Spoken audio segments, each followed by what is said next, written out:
sommes aujourd'hui dans un monastère bouddhiste avec Maître Wangen. C'est vous, Maître, qui avez créé cet endroit ? Oui, j'en étais à l'initiative, mais c'est un travail commun vraiment avec tous les pratiquants du Zen Soto, de la tradition bouddhiste Zen Soto en Alsace et dans le sud de l'Allemagne. C'est quoi aujourd'hui être bouddhiste ?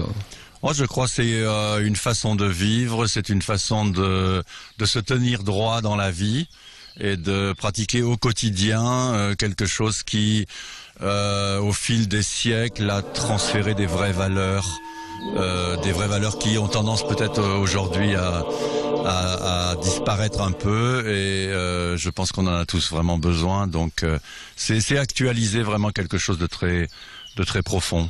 C'est quoi la pratique du bouddhisme ? Dans notre école du Zen, la pratique du bouddhisme, c'est avant tout basé sur la méditation bouddhiste, qui est une méditation assise. Dans d'autres traditions, on donne plus l'importance au comportement éthique, dans d'autres à la sagesse, c'est-à-dire à la lecture de l'étude et à la lecture de livres. Mais en ce qui nous concerne, c'est la méditation assise. On est juste devant une cloche qui vient d'arriver, qui est magnifique d'ailleurs. Elle vient d'où ? Du Japon, et vous voyez les calligraphies, les inscriptions qui sont dessus. Ont été écrites spécialement pour ce Bonsho. Donc, quand le Bonsho sonne, c'est signe que les moines sont en méditation. Et donc, ces bénéfices, ces mérites de toute cette atmosphère rejaillit sur tout le village et toutes les personnes qui entendent le son du Bonsho. Comment ça a été perçu à Weiterswiller, village de l'Alsace du Nord, qu'un temple bouddhiste s'installe sur sa commune ? Écoutez, ça fait 15 ans qu'on est là. Je crois qu'on est complètement intégré au paysage maintenant. Et au départ ? On nous a accueillis en toute bienveillance et on n'a jamais eu l'ombre d'un problème. Je touche du bois pour que ça continue, mais il n'y a aucune raison que ça continue pas. Donc, on a toute confiance, et je pense que Weiterswiller est un bel exemple d'un village alsacien où toutes les communautés religieuses communient ensemble. Il y a une synagogue, il y a un temple protestant du XIIIe siècle, il y a une église catholique qui est merveilleuse, et il y a le temple bouddhiste. Voilà, il manque encore certainement certains lieux de culte, mais pourquoi pas un jour, hein ?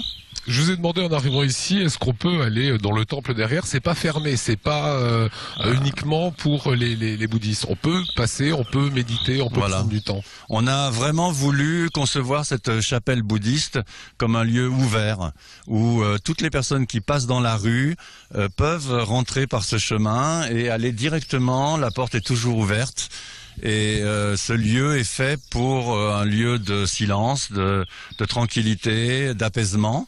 Les gens trouveront des chaises ou des coussins, ils peuvent s'y recueillir en toute liberté pendant le temps qui leur convient. Dernier point, ce sont des portes ouvertes que vous organisez ici dimanche après-midi. Pour quelle raison vous faites du prosélytisme ? Ah oui, non, on fait de l'information. Je pense qu'il y a beaucoup de personnes qui se posent des questions, qui osent pas forcément venir faire la démarche comme ça, ils croient nous déranger ou quoi. Donc on ouvre les portes pour que vraiment, pour leur dire, vous ne dérangez pas, et on est très heureux de vous accueillir ici au monastère et de vous faire visiter, et que vous puissiez poser toutes les questions concernant le zen, le bouddhisme et notre tradition. Vous êtes zen ? Ça dépend des moments, hein, vous savez, on est des êtres humains. Hein. Kankyo, vous vivez ici et vous êtes nonne. C'est quoi être nonne ? Eh bien, c'est de consacrer sa vie au bouddhisme. Vous êtes nonne depuis combien de temps ? Depuis 13 ans. Quand on est nonne, on peut quand même avoir une vie amoureuse à part, ou c'est comme la religion chrétienne ? Nous, dans notre tradition, on peut avoir un compagnon, des enfants, et puis on attache aussi beaucoup d'importance à travailler dans le monde social, enfin à garder le lien. Je vis ici toute l'année, et puis je travaille 2 jours par semaine à Strasbourg. Et j'ai été très étonné, il y a une grande population de bouddhistes allemands. Oui, voilà. Alors, une des caractéristiques de ce monastère, c'est en fait qu'il est franco-allemand. Donc, il y a 50-60% d'Allemands.